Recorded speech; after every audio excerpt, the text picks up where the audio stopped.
नमस्कार, स्वागत है आपका खास खबर में और मैं हूं आपके साथ सपना दीपक मदेशिया। बुलेटिन का आगाज करेंगे हरियाणा मुख्यमंत्री नायब सिंह सैनी की अध्यक्षता में कल यानी कि आपको बताते चले आज यानी कि सोमवार को 11 बजे मंत्रिमंडल की अहम बैठक होने वाली है और मंत्रिमंडल की बैठक में मानसून सत्र की तारीखों का ऐलान भी हो सकता है।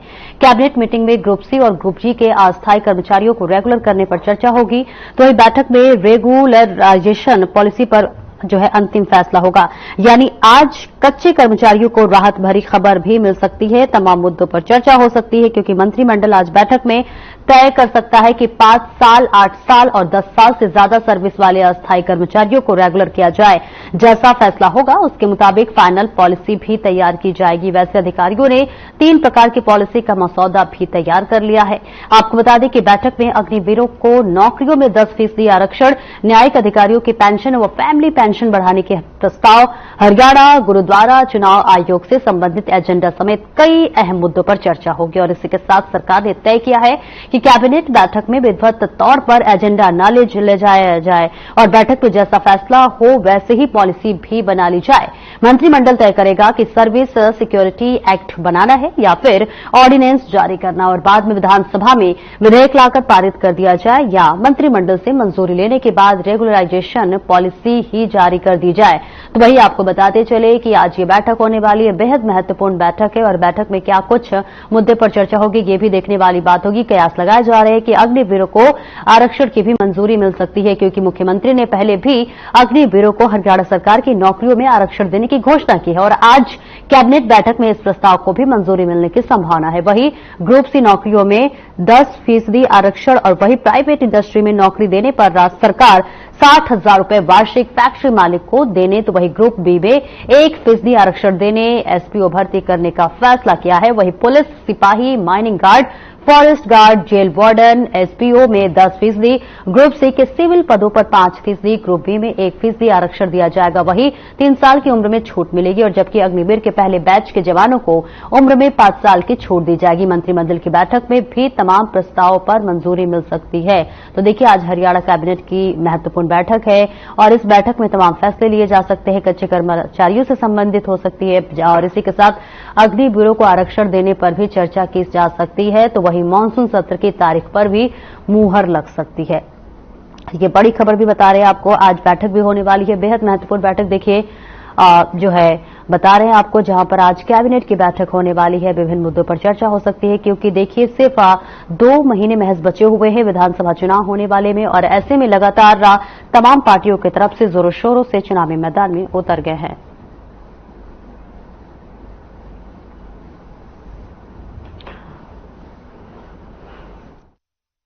महत्वपूर्ण बैठक होने वाली है और इसी पर आज चर्चा करने के लिए हमारे साथ जो है बीजेपी से राकेश शर्मा हमारे साथ जुड़ रहे हैं, वहीं कांग्रेस से नीरज गुप्ता जुड़ रहे हैं और चंडीगढ़ से हमारे संवाददाता ओपी शर्मा हमारे साथ जुड़ रहे हैं। आप तीनों का बहुत बहुत स्वागत है। सबसे पहले ओपी आपके पास आना चाहूंगी। देखिए कैबिनेट बैठक होने वाली है और ऐसे में कयास लगाए जा रहे हैं कि विभिन्न मुद्दों पर चर्चा हो सकती है। अभी क्या कुछ हलचल, क्या कुछ तस्वीरें? देखिए सपना, अगर आपकी कैबिनेट की बैठक की सपना आवाज में कुछ दिक्कत है, आप बोलिए, आपकी आवाज आ रही है। देखिए अगर कैबिनेट की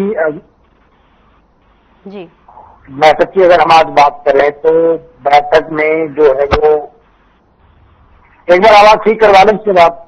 आप अपनी बात रखिए, आपकी आवाज आ रही है ओपी। चलिए मैं आपके पास लौटूंगी, कुछ टेक्निकल प्रॉब्लम है, मैं उसे ठीक करवा रही हूँ। फिलहाल राकेश शर्मा जी आपके पास आना चाहूंगी। अब देखिए महज 2 महीने का वक्त बचा हुआ है और ऐसे में देखिए सौगातों की बौछार की जा रही है, एक तरह से कहे तो सौगातों की झड़ी लगाई जा रही है। कैबिनेट बैठक भी आज देखिए होने जा रहा है और ऐसे में कयास लगाए जा रहे हैं, विभिन्न मुद्दों पर चर्चा भी हो सकती है। सवाल यह है कि सिर्फ 2 महीने बचे हुए हैं तो ऐसे में सौगातों की छड़ी लगाना ये अपने आप में सवालिया निशान है क्योंकि देखिए 10 साल से आपकी सरकार है, 10 सालों में ऐसे जो है किसानों को आप देखिए एमएसपी पर भी जो है सारे फसलों को लिया जाएगा, तो आखिर चुनाव के नजदीक ही क्यों?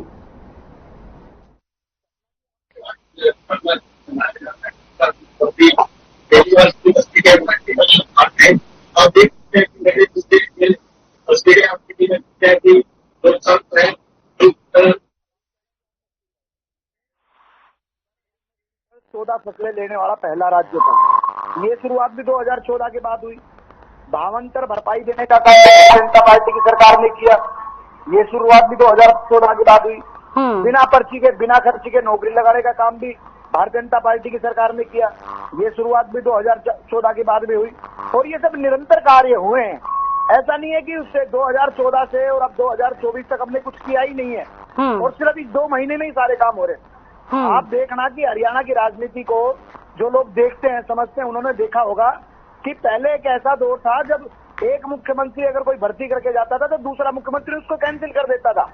जबकि वहीं भारतीय जनता पार्टी की सरकार ने, हमारे पूर्व मुख्यमंत्री मनोहर लाल जी ने जो लगभग 11,000 भर्तियां हुड्डा जी की अनियमितताओं के कारण जो सुप्रीम कोर्ट में फंसी हुई थी, उनको भी ठीक करवा के उनको भी नौकरी देने का काम किया और इनके समय में जो अनियमित भर्तियां थी उनको भी ठीक करके नौकरी देने का काम किया। और जो लोग ये कच्ची नौकरी के ऊपर जो आज जो कैबिनेट में शायद इस पर मोहर लग जाए, ये कच्ची नौकरी खाली भाजपा के समय की नहीं है।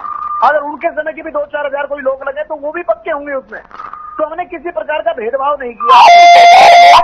2014 से 2024 तक निरंतर विकास का काम किया, निरंतर विकास को गति देने का काम किया और भेदभाव नहीं किया। ना कोई जातिगत भेदभाव किया, ना क्षेत्रवाद किया हमने और ना ही हमने कोई भाई भतीजावाद किया।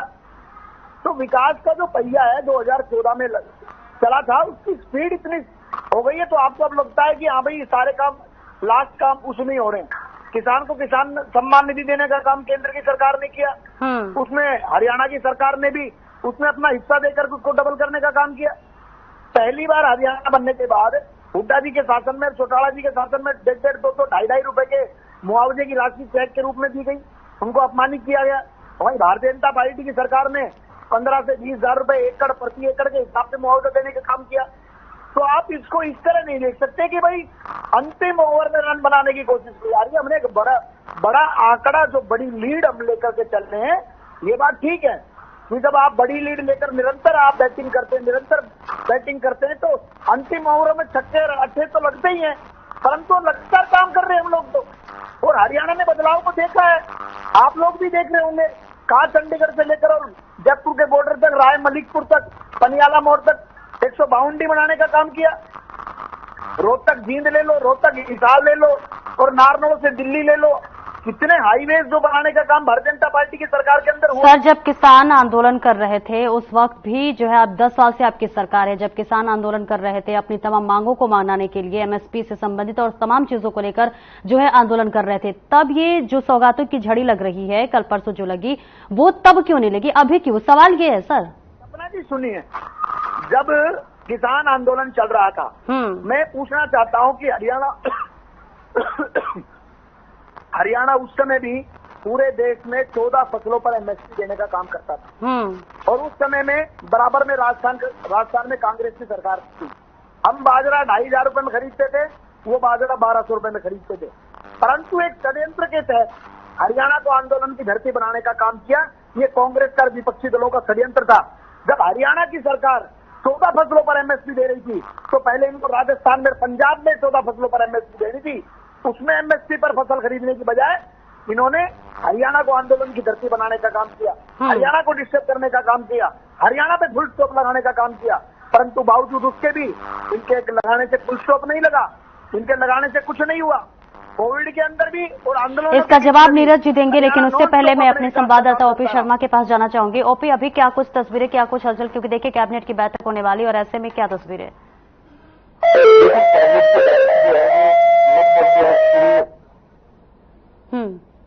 लगे हैं और उम्मीद करते हैं कि कुछ ही देर में बैठक शुरू हो जाएगी और आपकी बैठक की सबसे जो एक बड़ी जो घोषणा है वो है कि हरियाणा में कच्चे कर्मचारियों को जो पक्का कर दिया जाएगा। साथ ही जो हरियाणा की मौजूदा सरकार का अंतिम विधानसभा सत्र जो मॉनसून सत्र के रूप में होगा, उसका भी तारीखों का आज ऐलान कर दिया जाएगा। साथ ही पिछले दिन सरकार ने जो अग्निवीर योजना को एक तरफा 10% जो कोटा देने की घोषणा की थी, उसको भी आज जो है मंजूरी मिल जाएगी। और देखने वाली बात यह है कि इन सभी फैसलों का कितना सरकार को जो फायदा होता है। देखिए, इस वक्त चुनाव में करीबन 1 महीने के आसपास का वक्त हम मान सकते हैं कि घोषणा होने में आमतौर पर बचा 10 से 15 सितंबर के बीच में जो है आचार संहिता जो लग जाएगी और इसके बाद देखते हैं कि सरकार अपनी योजनाओं को कितना लागू कर पाती है। साथ ही सरकार ने कि प्रदेश केंद्र सरकार की तर्ज पर एमएसपी गारंटी कानून पर जो है खरीदी जाएंगी। अगर हम अतीत में देखें तो जो बीजेपी 12 फसलों का जो 14 फसलों का दावा करती है, उनमें बाजरा वगैरह को लेकर कुछ सवाल खड़े होते। कई बार सरकार ने एमएसपी घोषित करने के बावजूद उनको एमएसपी पे नहीं खरीदा और भावांतर भरपाई योजना के तहत किसानों का जो नुकसान पूरा करने की कोशिश की थी। तो अभी मतलब वर्तमान सरकार घोषणाएं कर रही है, और क्योंकि अब जो है कोई फसल खरीद का सीजन भी नहीं है, लेकिन देखने वाली बात होगी कि अगले जब फसल खरीद का सीजन आएगा तो वो कितना उसके ऊपर कारगर साबित होते हैं, क्या सरकार की जितनी भी घोषणाएं हैं वो पूरी होती है। हालांकि सरकार इस वक्त किसानों को साधने का पूरा जो काम कर रही है, आबियाना जिस तरीके से कल माफ कर दिया गया है, और मतलब इस वक्त जो भी मांगे सरकार के पास में आ रही है वो उनको पूरा कर रही है, लेकिन देखना होगा कि चुनाव में उसको कितना फायदा हो। जी नीरज गुप्ता जी, सवाल आपसे है। तमाम बातों का भी जिक्र देखिए राकेश शर्मा ने भी कहा, उन्होंने हुड्डा सरकार पर देखिए षड्यंत्र का भी आरोप लगाया, जवाब दीजिए। देखिए, बीजेपी का काम ही षड्यंत्र लगाना है। आप मतलब किसानों ने स्ट्राइक करी और वो खुल भी गई तो हमने षड्यंत्र रचा। भाई अरे भाई अपने वो आप प्राइम मिनिस्टर मोदी जी से पूछो ना, कृषि कानून पास करे, किसी विपक्षी दल से पूछा, किसी से राय ली, सीधा उन्होंने पास कर दिया और इम्प्लीमेंट कर दिया उसे, और 750 किसानों की आत्महत्या होगी, वो मर गए, उसका यू टर्न ले लिया। अगर आपके कानून इतने सही थे तो मोदी सरकार तो पहले ही कहती थी हम तो किसी भी कीमत पे यू टर्न नहीं लेंगे, कृषि कानून वापसी नहीं लेंगे। क्यों लिया फिर? ये षड्यंत्र तो आपने रचा ना। 750 किसानों को मरवा दिया, उनकी आत्महत्या करवा दी, उनकी हत्या की आप हत्यारे हो, उनको मारने में वापसी ले रहे हो। और मेरे भाई कह रहे थे राकेश शर्मा जी, विकास का पहिया 2014 से निरंतर चल रहा है, बार बार उन्होंने कई वर्ड किया विकास का। अरे भाई विकास का पहिया तो 2019 से पंचर हो गया आपका, जब आप 40 सीटों पर आ गए। अगर विकास का पहिया इतना बढ़िया तो 2019 से पंचर क्यों हुआ? आप 40 सीटों पे आ गए, आपको सरकार बनाने के लिए समर्थन लेना पड़ा। तो ये सिर्फ बेकार की बात है। मैं हमेशा कहता हूँ ये एनपीजी सरकार है, नॉन परफॉर्मिंग गवर्नमेंट, सिर्फ घोषणाओं की सरकार है। अब जो इनका चिंतन है, मैंने ध्यान से सुनिए, इनको भी कहना चाहूंगा।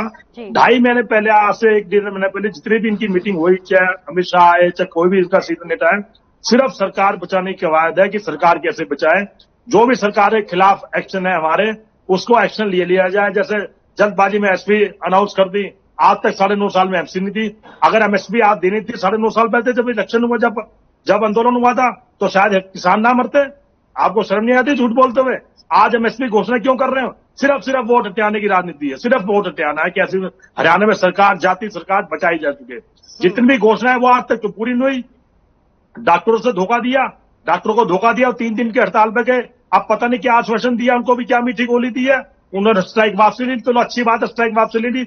मैं उम्मीद करता हूं कि मांगे मानी जाइए। हर एक से झूठा वादा करते हैं, अब ऐसी जनता को भड़काने की कोशिश कर रहे हैं। जनता बेवकूफ है कि जनता पढ़ी लिखी नहीं है? हरियाणा की जनता को आप बेवकूफ समझते हो क्या? जनता सब समझती है। आपने क्या किया?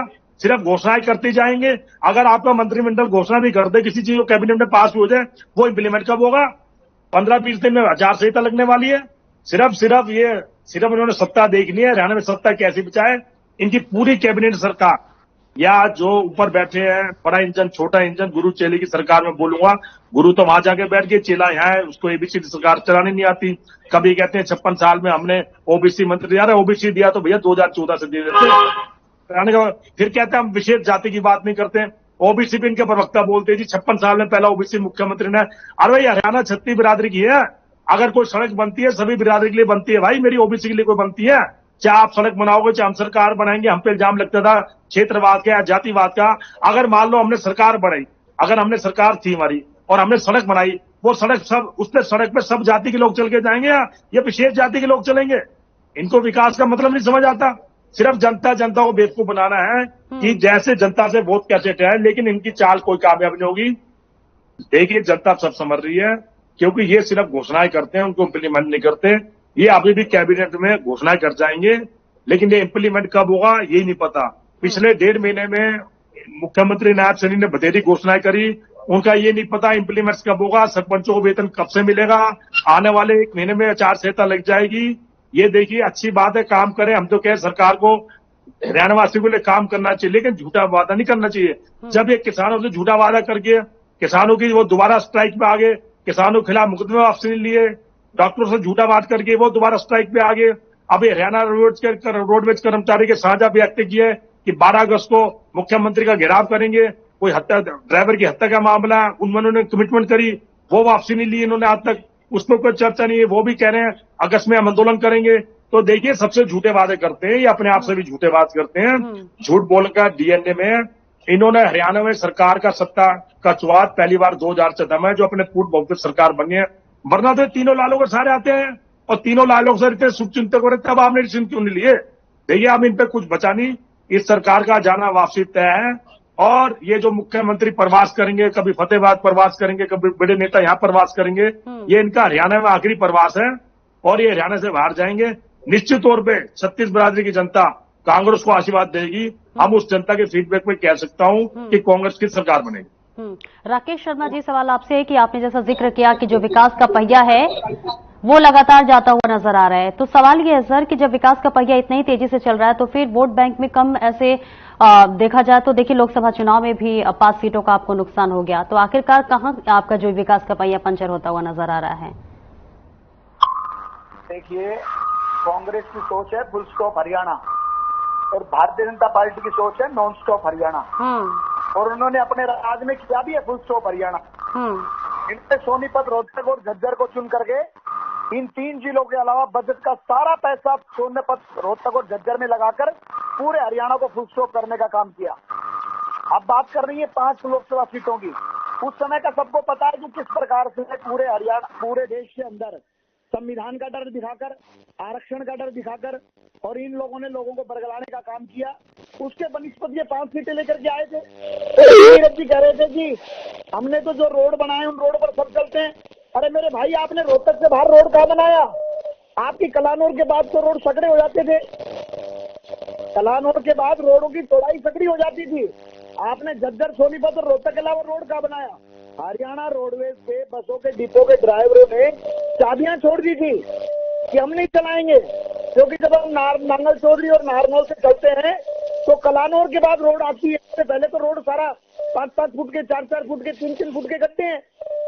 और पूरी की पूरी सरकार इस प्रकार से रॉबर्ट वाड्रा को जमीनें देने के लिए गुड़गांव में लगी हुई थी। इनके सरकार के मंत्री, एमएलए सीएलयू कांड में लगे हुए थे। किस प्रकार से प्रॉपर्टी डीलिंग में ये सरकार लगी हुई थी। और मैं तो कहता हूं जिम्मेवारी के साथ, आपने विकास में ही भेदभाव नहीं किया, आपने नौकरियों में भी भेदभाव किया। अगर आपको कच्ची नौकरी भी देनी थी तो वो भी जाति पूछ करके आपने नौकरी देने का काम किया। अगर आप में ताकत है, हुड्डा जी में हिम्मत है, तो आप श्वेत पत्र जारी कीजिए। आपने किन लोगों को नौकरी दी? अयोग्य लोगों को नौकरी देने का काम किया आपने, जाति देख करके नौकरी देने का काम किया आपने। परंतु वहीं भारतीय जनता पार्टी की सरकार ने बिना पर्ची के, बिना खर्ची के योग्य छात्र, जो भी योग्य छात्र है उसकी कोई, क्योंकि योग्यता की कोई जाति नहीं होती, योग्यता खुद अपने आप में एक जाति है। योग्य होना तो गौरव की बात है और योग्य लोगों को मिलनी चाहिए, और वही हमने, हमारी सरकार ने किया। और ये किसान की बात विरोध सामने आ रहे हैं। ये 70 साल तक सत्ता के अंदर थे, इन्होंने एमएसपी पे क्या किया जी? हमने 14 फसलें एमएसपी पर हरियाणा में हम दे रहे थे, जब इनके बराबर के राज्य में क्यों नहीं दी इन्होंने? ये बताएं कर्नाटक में कितनी फसलें एमएसपी पे ले रहे हैं, ये बताएं हिमाचल में कितनी फसलें एमएसपी पे ले रहे हैं। और जो लोग प्रधानमंत्री को रिमोट कंट्रोल से चलाते थे, आज वो बात करते हैं, आज कहते हैं कि गुरु कहीं और बैठा है। अरे आपका गुरु कहाँ था? मनमोहन सिंह का गुरु कौन था? मनमोहन सिंह किसके चेले थे? हुड्डा जी किसके चेले हैं? किस प्रकार की बातें करते हैं? भारतीय जनता पार्टी कार्यकर्ताओं की पार्टी है, कार्यकर्ता का संगठन है। इसमें हर कार्यकर्ता को अवसर मिलता है, हर कार्यकर्ता को बढ़ाने का काम पार्टी करती है। कांग्रेस की तरह नहीं है कि एक में और एक छत्र। सोनिया जी जिसकी पसंद है वही मुख्यमंत्री। ब्रेक के लिए जल्द लौटते हैं, ब्रेक के लिए रुकते हैं, जल्द लौटते हैं।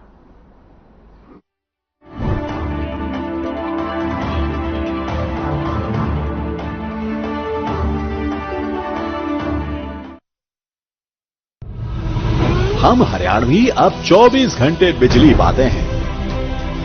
हमारा Haryana non stop Haryana. Hey mom, hey, look, I can download a song really fast. I can make dosas faster. Must be joking. Bus, 3 easy steps. Mix with water, spread batter, fry. गाना download हुआ? नहीं, पर तब तक मैं इडली बनाती हूँ। हमने बनाया किट से। Through constant innovation, the group provides its clients with value-added, environment-friendly products. We are committed to provide quality products and services at optimum cost with the continuous improvement in the quality management system. Producing high-value paper, making us India's largest producer of branded papers, fine papers and packaging broad segments. Focused on customers in all our operations. Hence, extensive investments are made towards people and people practices. KRPL world's leading eco-friendly paper from agro residue. क्या रंग खिला, क्या रूप सजा।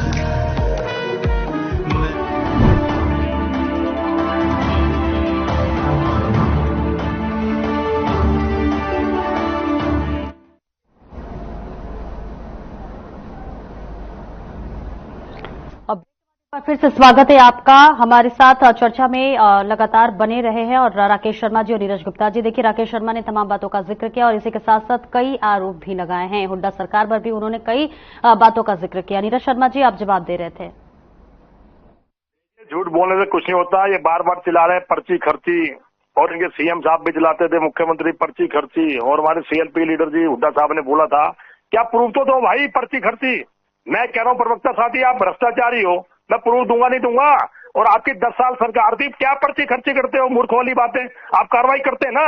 10 साल से आपके सारे प्रवक्ता चिल्लाते हैं, आपकी सरकार चिल्लाती है पर्ची खर्ची पर्ची खर्ची। अंदर करो ना, अगर आपके पास कोई प्रूफ है। किसके खिलाफ है? किसके खिलाफ पर्ची खर्ची का प्रूफ है? कोई मंत्री के खिलाफ है? अंदर कीजिए। और सीएलयू का बार बार बात करते हैं कि सीएलयू की सरकार थी या वैसे प्रॉफिटिंग की सरकार थी, तो लाइए प्रूफ, अंदर ठोकिए। कौन मना करता है? कानून अपना काम करेगा। 10 साल हो गए। ऐसे ही झूठे बोलने से कुछ नहीं होता मेरे भाई। मैं कहूँ आप सारे भ्रष्टाचारी हो। नगर निगम घोटाला क्या है? भ्रष्टाचार नहीं है? ऐसा विश्वा घोटाला, 200 करोड़ का घोटाला, जिससे बिना काम किए हुए पेमेंट हो गई। आपको शर्म नहीं आती? वाइन घोटाला, शराब घोटाले, उसने क्या प्रतिक्रिया किया? सहकारिता घोटाला, क्या कार्रवाई करी आपने? अपने किसी मंत्री को आपने इस्तीफा लिया? आपने हमारी सरकार में चिल्लाते थे इस्तीफा दो इस्तीफा दे दो, हमारी सरकार फौरन इस्तीफा ले लेती थी। आपके मुख्यमंत्री जो पहले वाले मुख्यमंत्री थे, उनको शर्म नाम की चीज नहीं है। खेल मंत्री ने कितना द्रोणाचार किया, उन्होंने साफ बोल दिया सरेआम पूरे चैनल पे, मैं इनका इस्तीफा ही लूंगा जो उन्होंने खेल बेटियों के साथ दुराचार किया। आपको शर्म नहीं आती झूठे बोलते हुए? आप कह रहे हो आप सरकार है, आप इतने सत्यवादी हो, जीरो टॉलरेंस की पॉलिसी है आपकी भ्रष्टाचार की, आपने क्यों नहीं कार्रवाई करवाई? सिर्फ बातें मार रहे हैं यहाँ बैठे चैनल में बैठ के, ये किया वो किया। रही विकास की बात, आपने आज तक, हमने जो फरियाद का सपना था, एनसीआर का सपना होता था, हरियाणा का सपना देखते थे कि हम मेट्रो में कब बैठेंगे, वो मेट्रो बनाने किसने काम किया? हरियाणा सरकार, हुड्डा सरकार ने किया। आपने 1 इंच बढ़ाई, आपके मुख्यमंत्री और प्राइम मिनिस्टर नरेंद्र मोदी जी घोषणा करके थे बल्लभ वर्षा में 1 इंच भी बढ़ाएंगे। आइए मेरे साथ चलिए, मैं दिखाता हूँ, आपके मुख्यमंत्री को भी दिखाता हूँ, 1 इंच भी पिलर आगे बढ़ाओ। बैठे बैठाए यहाँ झूठ बोल रहे हो, जनता देख नहीं रही है आपको। भ्रष्टाचार की बात करते हैं, करिए कार्रवाई, करते क्यों नहीं? सिर्फ मैडम झूठ झूठ सरकार है, एनपीजी नॉन परफॉर्मिंग गवर्नमेंट। आप ये खिसियानी बिल्ली खंबा नोचे वो वाली बात है, खिसियाए हुए हैं कि हमारी सरकार कैसे बने, कैसे बचे और हम तीसरी बार सरकार कैसे बनाएं। सिर्फ इनका मकसद ये है सरकार बनाना, इनका कोई जनता से लेना देना नहीं है। जनता सुखी है दुखी है इनको कोई मतलब नहीं, इनको तो चाहिए तीसरी सरकार, क्योंकि जोरदार का झटका 140 वोट का, क्योंकि 400 पार बोलते थे, हरियाणा में 11 पार बोलते थे, तो बहुत झटका लगा इनको। वो झटका इनसे बर्दाश्त नहीं हो रहा। इनको शासन ही 60 साल बाद दिया है। अरे आपको तो जनता ने 60 साल शासन से बाहर रखा है पूरे देश में, तो अब ये शासन इनको मिला है, शासन की सत्ता इनसे हजम नहीं हो रही कि तीसरी बार भी हम सत्ता पे कैसे बैठे। सत्ता ज्यादा दिख रही है, सरकार कोई काम की बात नहीं। मैं इनसे चैलेंज पे देता हूँ कि टीवी आपके माध्यम से चलना, अरे कोई भ्रष्टाचार का आरोप, आप करिए ना कार्रवाई। सिर्फ चिल्लाने से क्या होता है? करिए कार्रवाई। जो आपके भ्रष्टाचार है उन पर कार्रवाई क्यों नहीं करी आज तक आपने? नगर निगम घोटाला, सहकारिता घोटाला, शराब घोटाला सब है, क्यों नहीं किया आपने कोई कार्रवाई? दूसरे बिल जान लगते हैं, खर्ची पर्ची का कोई है आप पे 2 महीने सरकार के बचे हैं, सारा कानून सरकार आपके हाथ में है, कोई खर्ची पर्ची का आपके किसी के खिलाफ, कांग्रेस के खिलाफ निकलता है, करिए अंदर, हम भी आपके साथ है, करिए अंदर। सिर्फ झूठ बोलने से रोबोट वोटर का मामला विचाराधीन है, कोई सीएलयू को करिए अंदर, आपकी सरकार करते क्यों नहीं? सिर्फ झूठ बोलना मैडम का काम है। जनता तंग चुकी है और इनकी सरकार 100% बिल्कुल, जाएगी। जनता जानती और सब कुछ। और नीरज गुप्ता जी और राकेश शर्मा जी, देखिए आप दोनों के ही तमाम सवाल है और इन सवालों का जवाब तो देखिए जनता ही देगी बहुत जल्द ही। और देखिए महज 2 महीने का वक्त बचा हुआ है और ऐसे में क्या कुछ जनता निर्णय लेती है ये देखने वाली बात होगी। बहुत बहुत शुक्रिया आप दोनों के लिए इस तमाम चर्चा में जुड़ने के लिए। इसी के साथ साथ ओपी शर्मा, आपका भी बहुत बहुत शुक्रिया इस खास चर्चा में जुड़ने के लिए। फिलहाल इस बुलेटिन में इतना ही। खबरों का सिलसिला आगे भी जारी रहेगा। नमस्कार।